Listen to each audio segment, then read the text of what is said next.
রাজধানীর বিভিন্ন এলাকায় কোটা সংস্কারের দাবিতে সড়কে অবস্থানকারী শিক্ষার্থীদের সঙ্গে পুলিশ ছড়িয়ে পড়েছে। এইসব এলাকা হলো বাড্ডা, মিরপুর, যাত্রাবাড়ি, কুড়িল, উত্তরা ও সায়েন্স ল্যাবের আশেপাশের এলাকা। এইসব এলাকায় আন্দোলনের কারণে যান চলাচল সম্পূর্ণ বন্ধ হয়ে পড়েছে। সকাল 11টার দিকে শনি আখড়া এলাকায় আন্দোলনরত শিক্ষার্থীরা মিছিল নিয়ে যাত্রাবাড়ির দিকে আসার চেষ্টা করেন। তাদের ঠেকাতে সংঘর্ষ বাধে আইন শৃঙ্খলা রক্ষাকারী বাহিনীর সদস্যদের সঙ্গে। এ সময় আইন শৃঙ্খলা রক্ষাকারী বাহিনী ছোড়েন কাঁদানে গ্যাস ও সাউন্ড গ্রেনেড। মিরপুর 10 নম্বর থেকে আশেপাশের এলাকায় সংঘর্ষ চলছে। যাত্রাবাড়িতে মেয়র হানিফ ফ্লাইওভারের টোল প্লাজা এলাকায় সংঘর্ষ চলছে।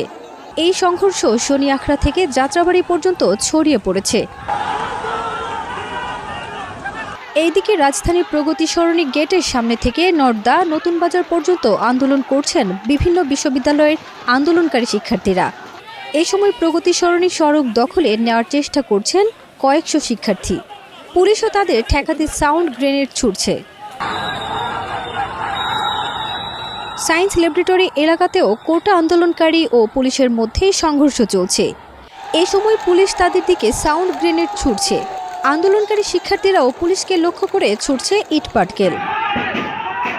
সরেজমিনে প্রতিটি এলাকায় গিয়ে দেখা যায় আন্দোলনরত শিক্ষার্থীরা আইন শৃঙ্খলা রক্ষাকারী বাহিনীকে লক্ষ্য করে ইট পাটকেল ছুটতে দেখা যায়। অপরদিকে কাঁদানে গ্যাস ও সাউন্ড গ্রেনেড ছুটছে পুলিশ। এর আগে গতকাল বুধবার 17 জুলাই সন্ধ্যায় নিজের ফেসবুক থেকে এক বিবৃতিতে কমপ্লিট শাটডাউন কর্মসূচি ঘোষণা করেন কোটা সমন্বয়কারী আসিফ মাহমুদ। ফারজানা নিকিতা, দেশ রূপান্তর।